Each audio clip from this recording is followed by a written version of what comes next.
Let's now head over to what's going on in Rivers State, where yesterday we saw 27 members of the House of Assembly defecting from the PDP rather, to the APC.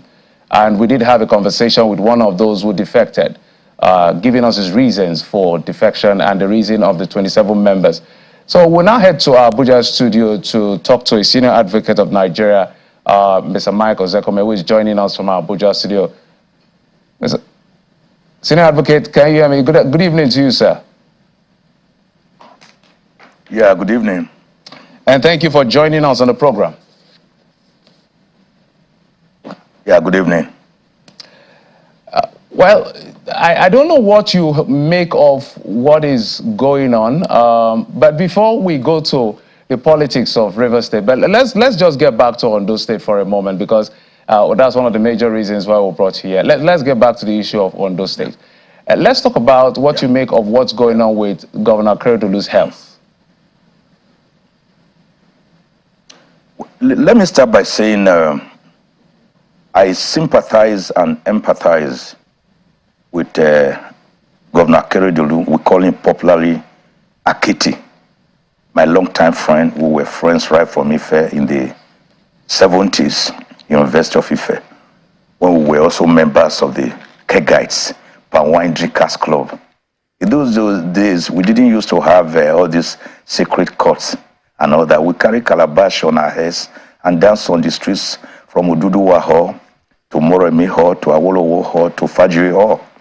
So he's been a long-time friend of mine, and to say my heart bleeds that he's indisposed is an understatement. It shows the ephemerality of man on earth, the mortality of man on earth, that we are just nothing but like the dew of the sky that appeareth now and disappeareth the next moment. Governor Akeredolu first made it clear to all of us in 2019, February, that he had gone abroad on medical sojourn. It was not well. Well, nobody knew the extent of the health challenge or how serious. But this year, last year also, he went abroad. But this year alone, it became more public because his last public appearance was actually on the 17th of May, when the Cocoa Council paid him a courtesy visit. Then we noticed that on the 22nd of May, when the Dangote refinery was being commissioned in Ondo State, he was conspicuously absent. Ditto when President Bola Ahmed Tinubu was inaugurated on 29th May, and also when the APC Governors Forum met, of whom I think is the chairman of the Progressive Governor Forum of then.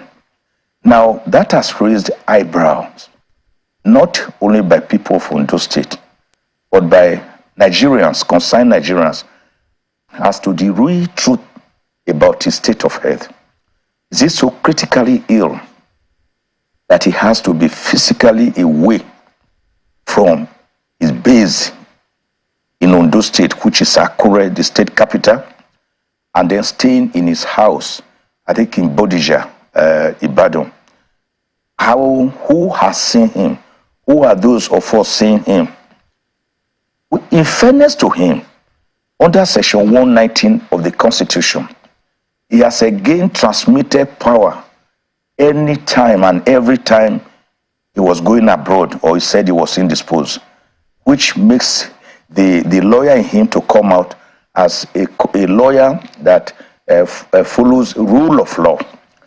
This was the situation that did not take place in 2009, when the then president, Umaru Yar'Adua, was critically ill, and the hawks in the presidency would not want the world to know the state of his health. Even when he was flown to Saudi Arabia, they hid it from Nigerians.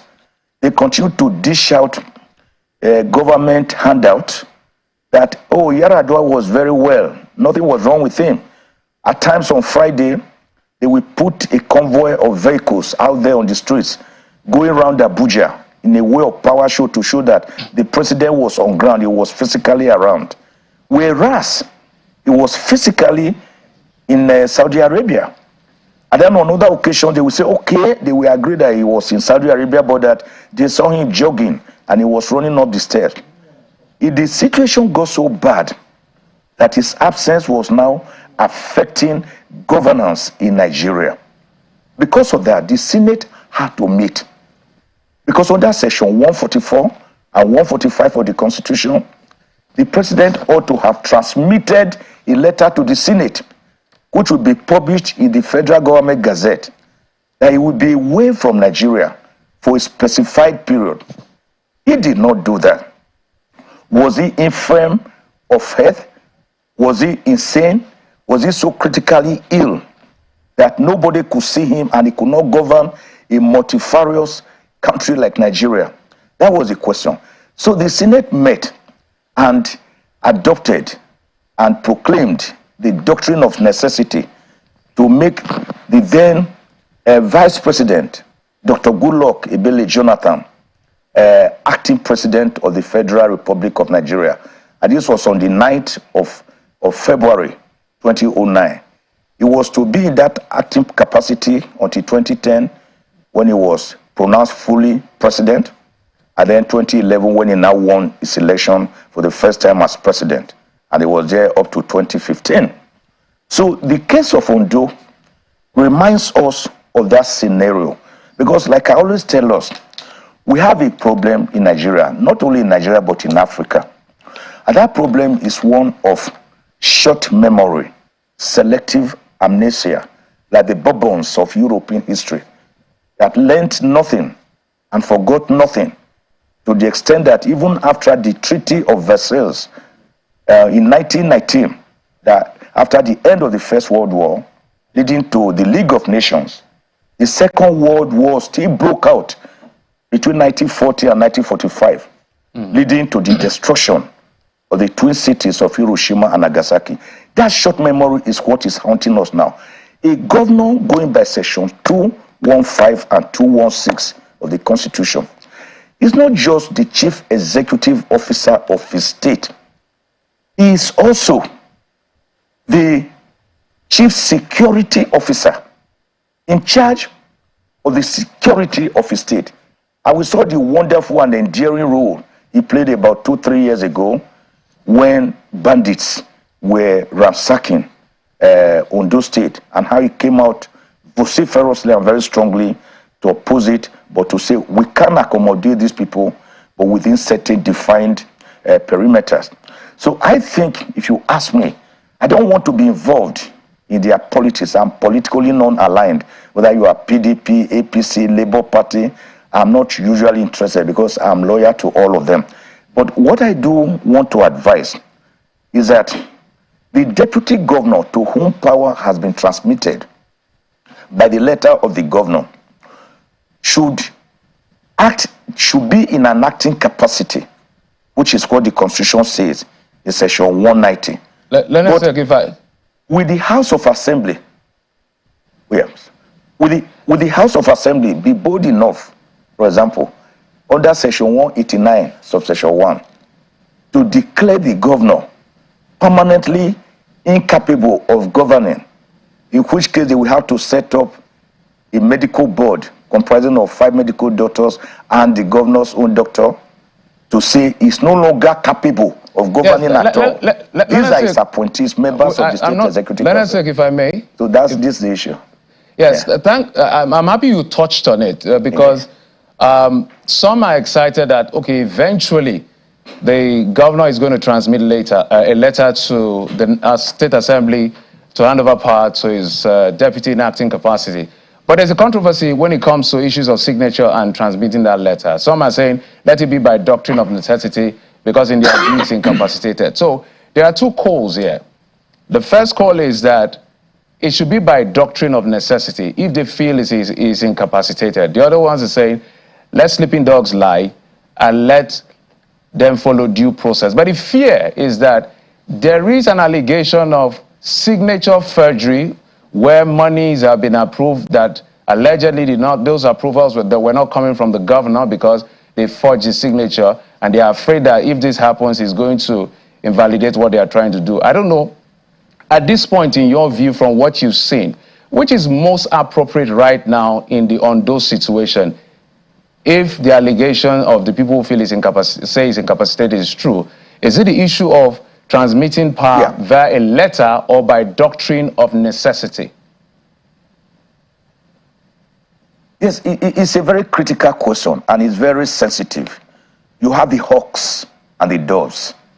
The hawks who want him out of power due to power play, brickmanship. The doves who want him to stay put in power. Don't forget that some people even accuse his wife and child of taking over governance, while some people are saying that the deputy governor is being very overambitious, having voting ambition to take over. I think the truth lies in between.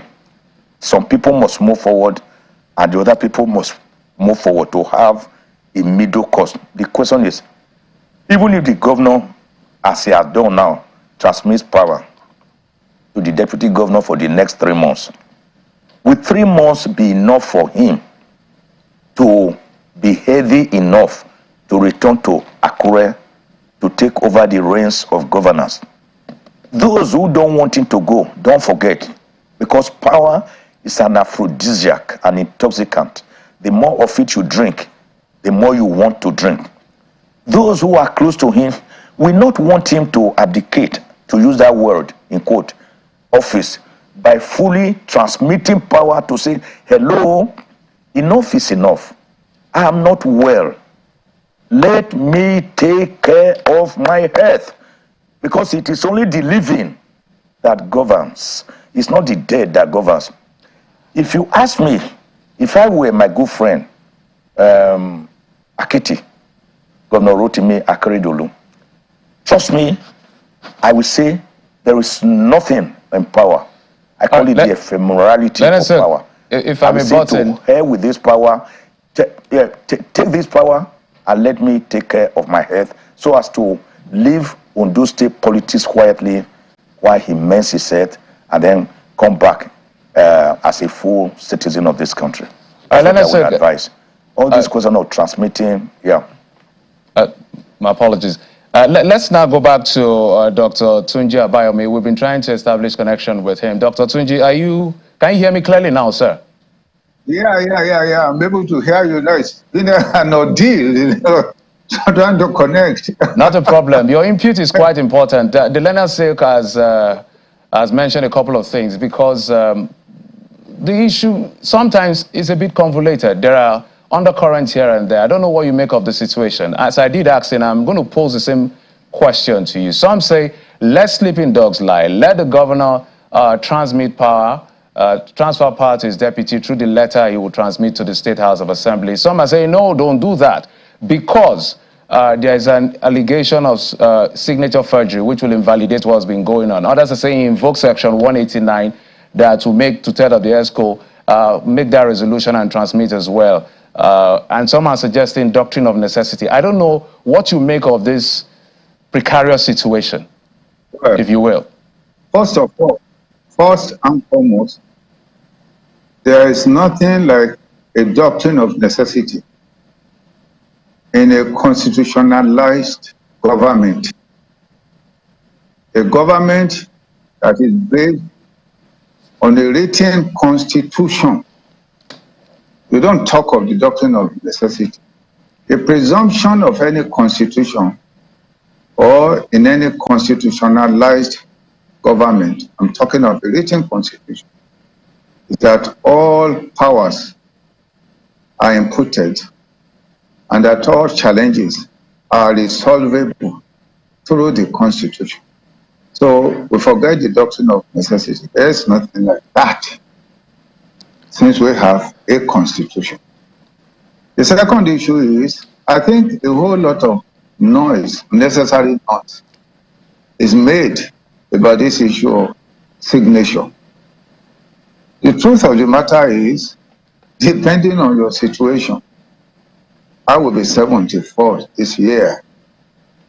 I'm very healthy. I do exercises. But whenever I want to sign, my hand shakes. So periodically, because the problem of aging. So when you're talking of forged signature, you have to be very sure. Now, when is a signature forged? I think it's when the person alleged to have made that signature denies the authenticity of that signature. So it's an allegation of doubtful veracity, as far as I'm. Dr. Abayomi, if I may butt in, just to follow up on what you're saying, so that we establish where this is coming from. The CSO had actually conducted a forensic analysis on this, and they petitioned the DSS, the NSA, the EFCC on this particular issue. In fact, that issue emanated from within the government of Rotimi Akeredolu, when a letter was communicated or transmitted to the deputy governor saying, this is what is going on and I have my suspicion. I'm going to take personal risks at my personal liberty to pursue this. So I'm just painting the scenario for you, sir. So yes, I saw that. Go ahead, sir. I saw the letter written by a commissioner. Did you see the forensic report? And I saw the forensic report presented by a commissioner, one of the commissioners. Okay. And I saw all of that. But I also saw the denial from the government end, isn't it? So where are we? It was denied by the speaker or the government that the allegation is not true. The whole essence is that the signature is irregular. There's a difference between an irregular signature and a forged signature. A forged signature is where you make a signature without the authority or approval of the person who is alleged to have signed it. That's a forged signature. An irregular signature is in conformity with the well-known signature of the signer, so to say. That's a difference.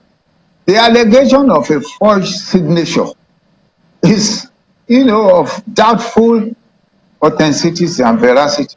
That's my position. If I may add a layer to it, Dr. Abayomi, before I go to Professor Zekome on this, the premise for some of those people who are agitating for this that I've read is the fact that although they are not doctors, but they are alleging in terms of his lucidity to be able to even maybe write and all of that. That's why they strongly feel that it's about forgery, like you were explaining the difference between irregular and forgery. I just wanted to put that out for you.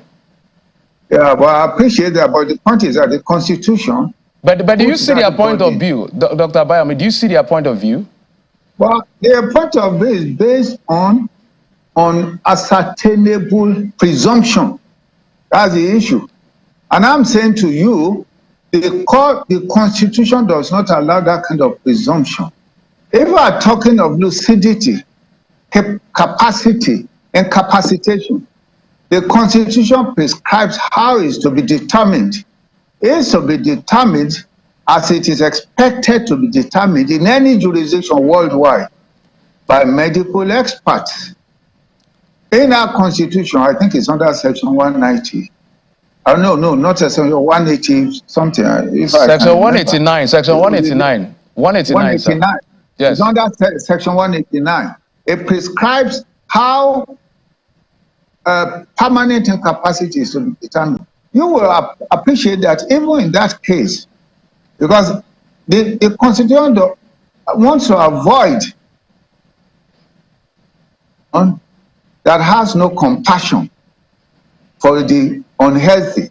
That's why it says that even the physician of the governor must partake in determining the permanent incapacity of the governor. It's not based on presumption at all. And we're not now talking of, because let us make something very, very clear. Illness does not remove a governor from office at all.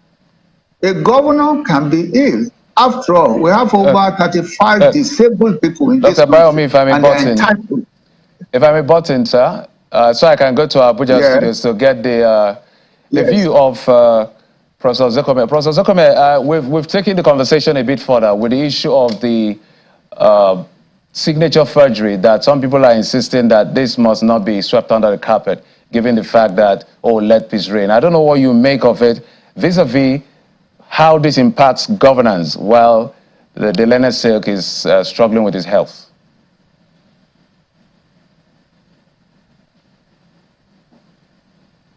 And it is a criminal offense that has to be proved beyond reasonable doubt under the Evidence Act, laws of the Federation of Nigeria, 2011, or the Evidence Act of 2011. I want to say that before you can talk about a Taiwan, as we put it in local parlance, there must be a Japan. In other words, before you can talk of a forgery, it has to be original. You cannot talk about a forged document without comparing it with the original document.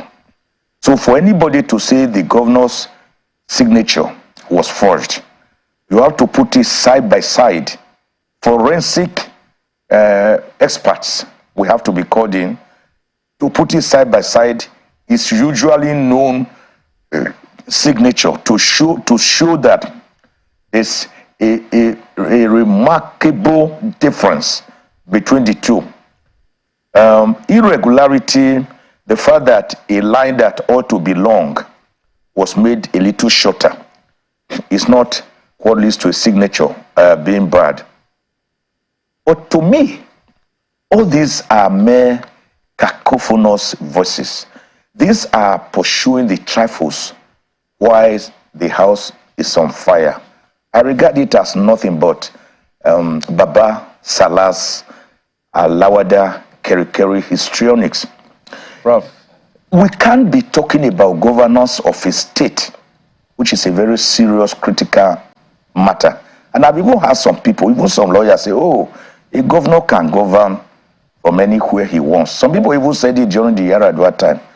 And I said, what kind of constitutional interpretation is that? There are 36 states in Nigeria, Prof, and the governor is supposed to govern from his seat of power. How will a governor govern from another state? So I think they should find a middle course. That was how I defined it. Because you cannot say the governor is permanently, he suffers permanent incapacity to govern, when you have not subjected him to a medical examination by a medical board set up by the Speaker of the State House of Assembly, consisting of about 6 medical practitioners, including the governor's own medical doctor.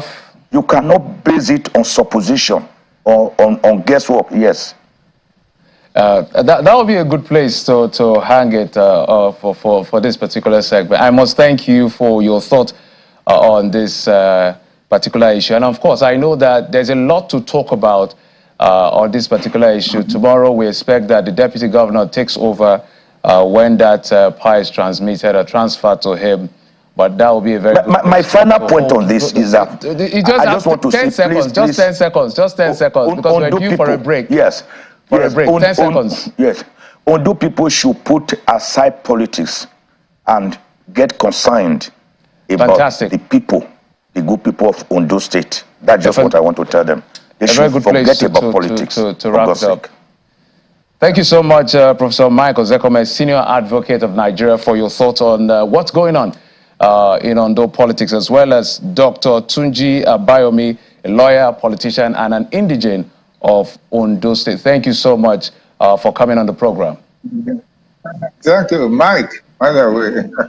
Thank you very much.